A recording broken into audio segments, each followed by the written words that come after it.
Good afternoon and welcome to NTD News. Here's today's top stories. An agreement is expected later today on more money for struggling small businesses.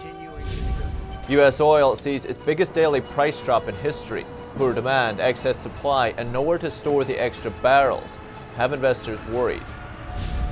Authorities in one Chinese city announced punishments for 18 healthcare officers. The Chinese regime says they failed to contain a new outbreak of the CCP virus. And a gunman has killed at least 16 people in a mass shooting in Canada. Police say it's not linked to terrorism, but the motive is still not clear.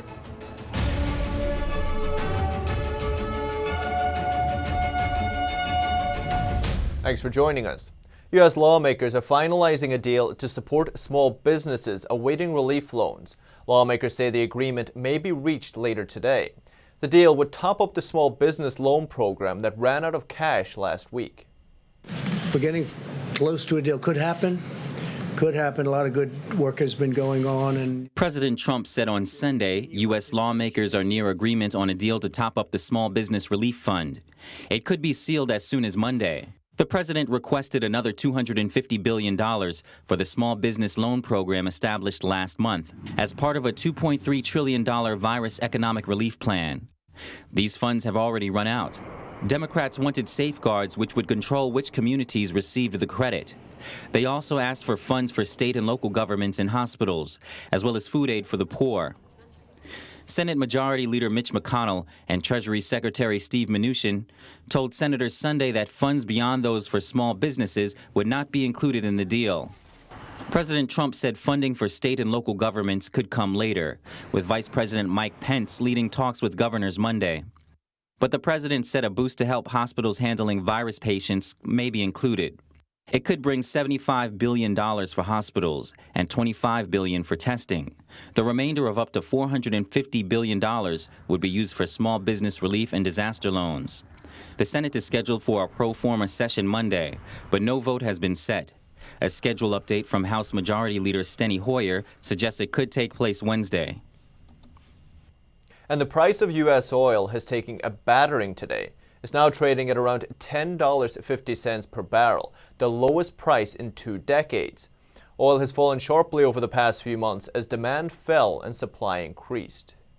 The benchmark price for a barrel of U.S. oil has fallen 40% in Monday trading. If it holds, it will be the biggest one-day fall on record.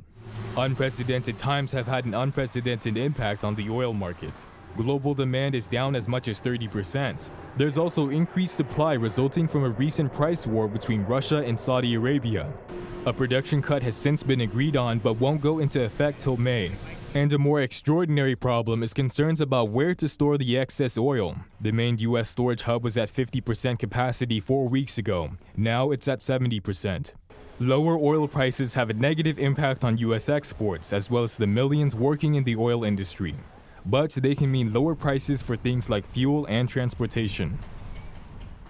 Canadian authorities say a gunman killed at least 16 people over a 12-hour rampage in Nova Scotia.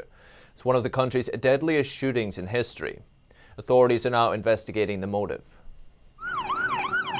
Canadian authorities say a gunman killed at least 16 people over a 12-hour rampage in Nova Scotia. It's the worst act of mass murder the country has seen in more than 3 decades. 51-year-old Gabriel Wortman shot people in several locations across the province, according to the Royal Canadian Mounted Police on Sunday. They also say the investigation is still ongoing. Chief Superintendent Chris Leather said police discovered the killings late Saturday after responding to reports of gunfire. Shots were heard at a house in the small coastal town of Portapique, 80 miles north of Halifax. Leather described scenes of chaos. The initial search for the suspect led to multiple sites in the area, including structures that were on fire. The search continued overnight and into the morning. This morning, we actively sought out the suspect through multiple communities throughout Nova Scotia. The search for the suspect ended this morning when the suspect was located, and I can confirm that he is deceased. At one point, police traded gunfire with Wortman, but did not confirm a report by Canada's CTV network that said the RCMP shot him. Wortman seems to have run a denture clinic. However, Leather added that at one stage, the gunman appeared to wear part of a police uniform and had also painstakingly disguised his car to look like a police cruiser. One of the victims of the attack was one of the RCMP's own officers, a 23-year-old veteran of the service who died responding to the incident. Canadian Prime Minister Justin Trudeau extended his condolences in a press conference on Sunday. My hearts go out to everyone affected in what is a terrible situation. I want to thank the police for their hard work and people for cooperating with authorities. The violence is the worst of its kind in Canada since 1989, when a gunman killed 15 women in Montreal. Mass shootings are relatively rare in the country. And in the UK, criticism is growing around the Chinese state's handling of the pandemic. Several prominent Conservative politicians are now pushing for a rethink of the UK's relationship with the Chinese Communist Party. NTD's Jane Worrell reports from London. Standing in for Boris Johnson, the UK Foreign Minister on Thursday night, saying there will be hard questions for China. In relation to China, look, I think there absolutely needs to be a very, very deep dive after the event review of the lessons, including of the outbreak of the virus, and I don't think we can flinch from that at all. In 2015, former Finance Minister George Osborne, under the Conservative Prime Minister David Cameron, declared a so-called golden era between the UK and China. The pandemic has cast a stark new light on such ties. A growing chorus of British politicians are voicing their concerns over the UK's relationship with the Chinese Communist state. So I think all this is going to very much change the image of China with many members of Parliament, and there will absolutely be a rethink on our relationship. The UK's decision to allow Huawei a role in its 5G network earlier this year sparked concern from the US, its allies, and politicians from within Johnson's Conservative Party. Huawei's links with the Chinese Communist Party are well documented. The UK government has said that Huawei is a high-risk vendor and also allowed them a role in the 5G network, capped at 35%. I think the government's been misadvised. I hope that events of recent weeks will have really woken them up to the danger of being beholden on a company which is so closely run by the Chinese Communist government. Lord William Hague, former UK Foreign Minister, warned at a webinar on Wednesday that the UK can't be reliant on technology from China because the country doesn't play by our rules. And I think the mood in this country vis-à-vis China, or perhaps one should say vis-à-vis the Chinese Communist Party, because one shouldn't really conflate necessarily the two, is definitely less forgiving than it was. China needs the rest of the world as much as the rest of the world needs China. So I think that we need to look at that Huawei decision again. US lawmakers have slammed the UK's decision about Huawei, with Washington repeatedly warning London about Huawei's security risks. A Number 10 spokesperson said the UK government's position on Huawei hasn't changed. Jane Worrell, NTD News, London. And 40% of the British public oppose allowing Huawei into the UK's 5G network. That's according to a new poll, which also found the majority of Brits want China to face an international investigation. Our UK correspondent Jane Worrell again has the details. A new poll has found more than 80% of the British public think Boris Johnson's government should call for an international investigation into the Chinese regime's response to the outbreak. And if evidence emerged that the Chinese state breached international law in its initial handling of the crisis, 71% think the CCP should be sued. That's according to a poll commissioned by foreign policy think tank Henry Jackson Society. It published a report this month saying the Chinese Communist Party could be liable to compensate the world's top 7 economies at least $4 trillion. As politicians within Boris Johnson's Conservative Party voiced their concerns about Chinese telecom giant Huawei, there appears to be less trust from the British public too. The survey found that 40% oppose allowing Huawei a role in the UK's 5G network, while 27% are in favour. The survey that's polled about 1,000 people last week also found that 74% thought the Chinese state was to blame for allowing the CCP virus to spread. Singapore was praised early on for its virus response, but now it's reporting hundreds of new cases every day. Monday marked the largest single-day increase since the outbreak began there. More than 1,400 new cases were reported in just 24 hours. It brings the city-state's total number of cases to just over 8,000. Officials say most are linked to migrant workers. They often live in large dormitories and have little access to expensive testing. And while social distancing is bad news for business, it does present more chances to wander through serene streets. Our France reporter David Vives took to the Parisian neighborhood of Montmartre to try it out. Lockdown in the French capital has lasted for over a month. No lanes of traffic, no bars pumping out music. The air has never seemed so clear. Spring returned to a calm city, where there looks to be more birds than humans in the streets. Montmartre is a place where the heart of Paris beats. Usually, this place is crowded with tourists. Residents enjoy the clear view over the capital. It's like visiting monuments from a faraway place. I have lived here for about 25 years. That's a lot, but I don't come to the Basilica that often. It's very sunny. It's not always the case in Paris. Montmartre looks like a little village in a big city. It's also a neighborhood where bohemian-style painters and musicians gather to create their art. And it's surprising to find out how its residents feel about defending it. Like Eric Sereau, who manages the vineyard 100 yards away from the Montmartre Basilica. In 1993, Montmartre mayor wanted to have buildings here, but all of the residents opposed him and chose to plant a vineyard instead. This will be forever preserved and protected. The early work on the vineyard was already done this year before the lockdown, and gardeners planted flowers. But Sereau still hopes the lockdown will end soon. The most important work is in June, July, August, so we really need to be there. This is when we do budding and other treatments. At the end of the day, the streets start to be filled with people wandering. Empty streets are pleasant, but not good news for the economy. According to French President Emmanuel Macron, the lockdown in France will end on May 11th. David Vives, NTD News. In New York, roads and highways are wide open, but bike lanes are filling up.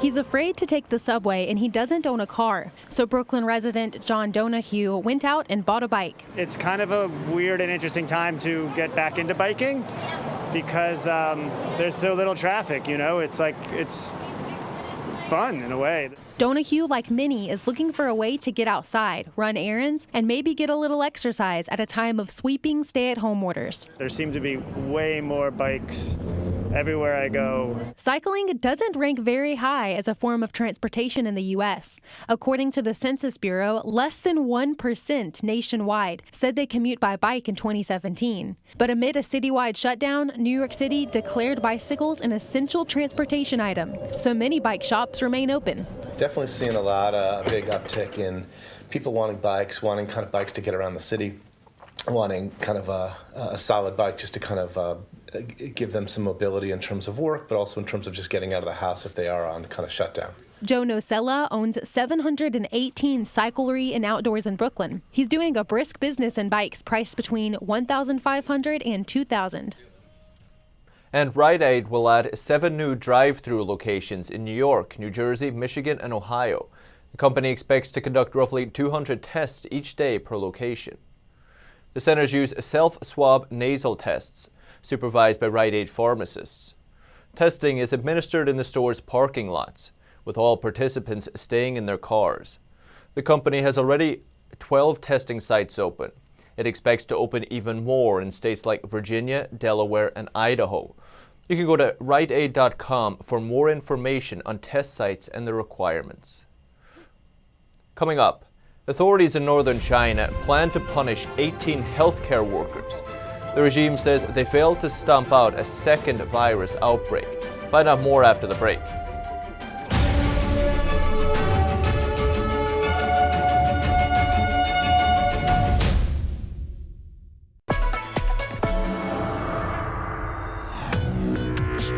Viewers have described China Uncensored like The Daily Show, but about China. At the beginning, I was super excited when I got 500 views, and now the show's grown to about 500,000 subscribers on YouTube. One episode reached 7.9 million people. I'm a little freaked out that many people have seen my face. In 5 years, I see China Uncensored as the sole source of edutainment worldwide.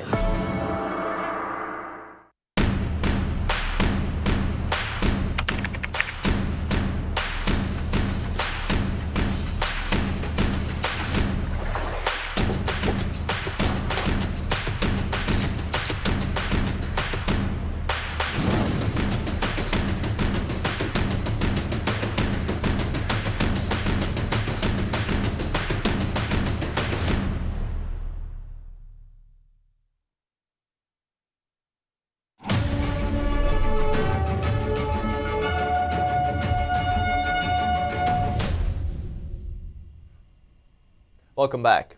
There are reports of medical workers and officials contracting the CCP virus in northern China. It seems new clusters of the virus began appearing after lockdown measures were lifted. In the northern Chinese city of Harbin, provincial authorities said Friday they would punish officials for failing to contain a new outbreak of the CCP virus. The same day, in another northern region, a new case of the virus was reported. Authorities in Liaoning province said the person was infected while they were treated at a hospital in Harbin.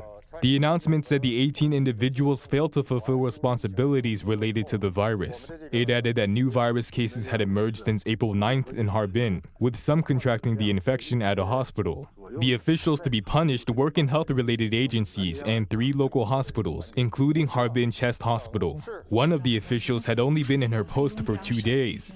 She had been newly appointed to replace the director of the Harbin Health Commission on April 15th. State-run media reports from the same day said 6 medical staff from among the 3 hospitals had contracted the virus. But reporting an investigation by NTD's sister company, the Epoch Times, has shown regional authorities in China routinely underreport their virus data. Local residents in Harbin spoke of clusters of the virus breaking out as people started having dinner parties again. One hospital leader added that 500 people went into quarantine following contact with recently diagnosed virus patients, but thousands more could be infected. After lockdown measures were eased in Harbin last month, the city again went under partial lockdown early April. And the countries hit hardest by the virus seem to all have close links to the Chinese Communist Party. Today we'll look at Ecuador's ties. NTD's Tiffany Meyer reports. As bodies are left on the streets and temporary morgues are built outside hospitals, Ecuador's virus deaths are pushing local funeral homes to the brink. With a shortage of wooden coffins, the government is forced to use cardboard ones. Ecuador is one of the hardest hit countries in South America. Crude oil is its main source of revenue, but its key pipeline broke early April. Most of its exports are now halted. Ecuador's President Lenin Moreno says the country is facing an unprecedented economic emergency. Those countries hit hardest by the virus appear to have one thing in common: close ties with the Chinese Communist Party. Italy, for example, is the worst hit country in Europe with over 23,000 deaths. In 2019, it signed on to China's Belt and Road Initiative despite warnings from allies. It even has Chinese police officers patrolling its streets. Ecuador likewise has ties to the CCP. With help from Chinese loans and workers, Ecuador's largest energy project started taking shape in 2010. It's called the Coca-Cola Sinclair Dam. The New York Times reported the dam was to provide a third of Ecuador's electricity and lift the country out of poverty. Instead, the project was a disaster. The dam sits under an active volcano. Its machinery lined with cracks due to low-quality steel. When workers try to run it at full throttle, it's shorted the country's national grid. Now it only runs at half capacity. But Ecuador still has to pay China. It owes $19 billion for the dam and other infrastructure projects, and China wants it paid in oil, Ecuador's most valuable export. It now has the right to 80% of it, an incredible figure. And not only that, China gets the oil at a discount, reselling it for a profit. Critics call China's lending practices debt diplomacy. In recent years, Beijing poured billions of dollars into developing countries to help build their infrastructure. When countries can't repay the loans, Beijing then seizes control of their key assets. Ecuador owes China more money than it owes any other country. The political influence is obvious. Ecuador has waived visa requirements for Chinese tourists. In 2015, under pressure from China, a local cultural center canceled Shenyun a week before the performance. Shenyun is a classical Chinese dance show, which also depicts human rights abuses in China. China also financed and built the country's national emergency response system. It's a vast surveillance system with 4,500 cameras in 16 regional response centers. The surveillance system was largely built by Huawei and the Chinese state-controlled corporation. Chinese leader Xi Jinping visited the surveillance system's headquarters in 2016. He said he's glad to see Chinese companies achieving great things in Ecuador and hopes they can contribute more to the relationship between the two countries. And coming up, Disney furloughs over 100,000 workers, but employees will still get their full health benefits.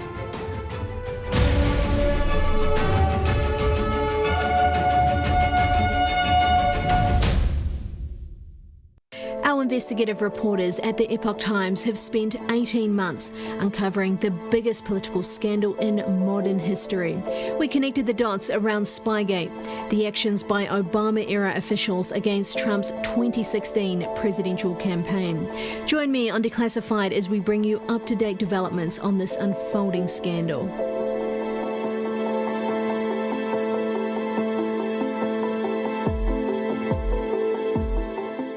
90% of news outlets in the United States are controlled by 6 corporations. They're not out to tell you the truth of what's happening. They're out to tell you the picture of the world that they represent. The mission of the Epoch Times is to chase the truth, to ground all statements in facts, and prevent people from being misled. This is a battle between truth and deceit. Subscribe today and join the Americans who are seeking truth and tradition. We'd love to have you on board.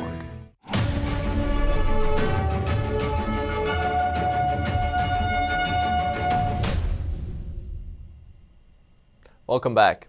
The Walt Disney Company will soon furlough almost half of its workforce, but the over 100,000 employees will still get full health benefits. This week, Disney will start to furlough more than 100,000 employees. The action comes in response to the CCP virus outbreak. The pandemic has shut down or disrupted the company's media and theme park businesses.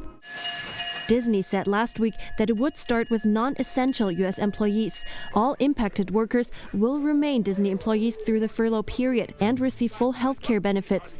The company didn't say how many employees would be affected.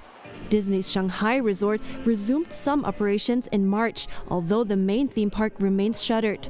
Some activities reopened in Disneytown, Wishing Star Park and Shanghai Disneyland Hotel with limited capacity and reduced hours. All guests are required to wear a mask and have their temperature taken on arrival. Luxury department store Neiman Marcus is expected to file for bankruptcy as soon as this week. The company has struggled to head off bankruptcy for years.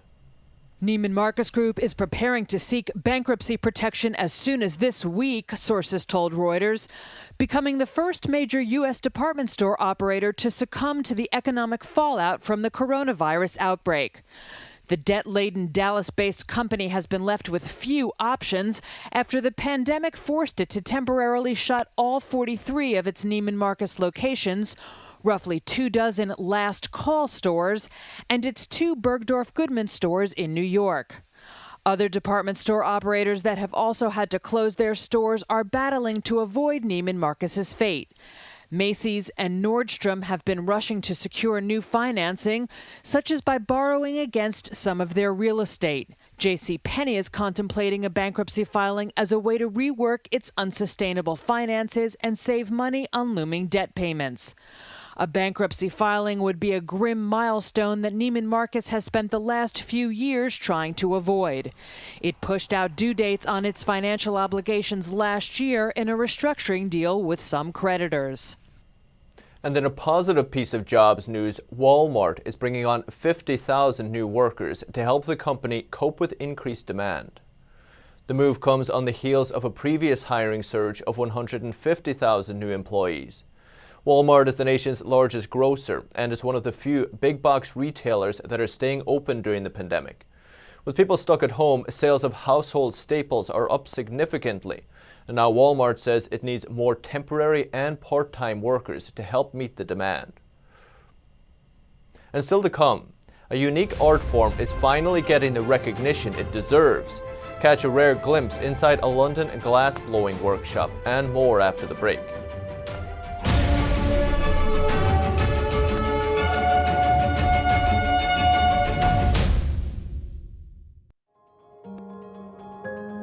Factual, honest news. Not biased, but completely straightforward. You're not emotionally going up and down. Bringing morality back to newspapers. The honest, old-fashioned journalism. You're presenting the facts and letting the reader decide. The Epoch Times is a fearlessly independent news media that publishes in 35 countries and 21 languages. Truth and tradition is our motto. Founded as an antidote to communist propaganda, today we're quickly becoming a household name across America. Our subscribers thank us for our relentless and unbiased coverage. I've been part of the Epoch Times for nearly a decade because I've seen there's no other major media outlet in the world as devoted to real journalism. The Epoch Times has never had any corporate or political agenda. We only serve our readers, and we'll stay that way, no matter what. We connected the dots around Spygate, the Obama administration's elaborate efforts against Trump's 2016 campaign. We often break news months ahead of other media on topics such as Chinese espionage, cyber warfare, subversion in America, and more. But our authoritative reporting didn't only just begin. We are tried and true. Our paper was born out of the need to respond to a human rights catastrophe in China. It was enabled by the Communist Party's vicious and dishonest propaganda. We soon learned that Western media were picking up and amplifying the lies. The Epoch Times' truthful reporting exposed the Communist Party's lies for the Chinese people. But it also helped protect our Western audience. It disabused for them the lies in this propaganda. Our reporting has also helped uncover how communist ideas are taking root in our own country. The Epoch Times started as a small and unknown publication in one of the toughest media markets in the world. We have built it through hard work and trial and error. We were founded in the year 2000 in Atlanta, Georgia, by Chinese Americans who had fled communist China. Our independent reporting came at a price. Our staff members in China were jailed and tortured for their reporting, some for as long as 10 years. Because our founders believed in truthfulness, compassion, and tolerance, the principles of the spiritual practice Falun Gong, they felt such sacrifices were worth it to ensure for the world an independent, honest media, one that would report on the most pressing issues of our time. As many major media are losing people's trust and declining further every day, the fastest growing newspaper in America delivers truth and tradition. Look us up today. Welcome back. Sunday marks the 25th anniversary of the deadly Oklahoma City terror attack. On April 19, 1995, 168 people, including 19 children, were killed and hundreds injured in the bombing of the Alfred P. Murrah Federal Building. Timothy McVeigh was convicted of the attack and was later executed by lethal injection. This year, most memorial events were cancelled because of the pandemic, but the annual reading of names was pre-recorded, along with remarks by political leaders. And in some lighter news in London, artists working with glass and fire say their craft finally has the respect it deserves. Pieces made in this studio can sell for tens of thousands of dollars. London Glassblowing Studio is one of the leading spaces for glass art in Europe. Artists here create high-end works that can sell for tens of thousands of dollars. Studio manager Bruce Marks says glass has finally achieved respect in the art world. For a long time we battled to have glass as a collectible item. People always thought of it as a cheap item. But now I think the world is realizing that it is an art form and it is collectible. Glassblower Lewis Thompson puts a pipe to his lips and gives it some breath. Then it can be worked for about 30 seconds before going back in the reheating chamber. Jobs in the workshop are not for the amateur. So I think everything, every little detail, every little thing we make, there's a high level of skill and craftsmanship gone into realizing that object. For Thompson, the biggest job satisfaction comes from collaborating with other artists, trying to create their vision in glass. It involves a lot of problem solving, molding, research, and development, a continual process of learning and honing the craft. That's the latest updates for now. Thanks for tuning in.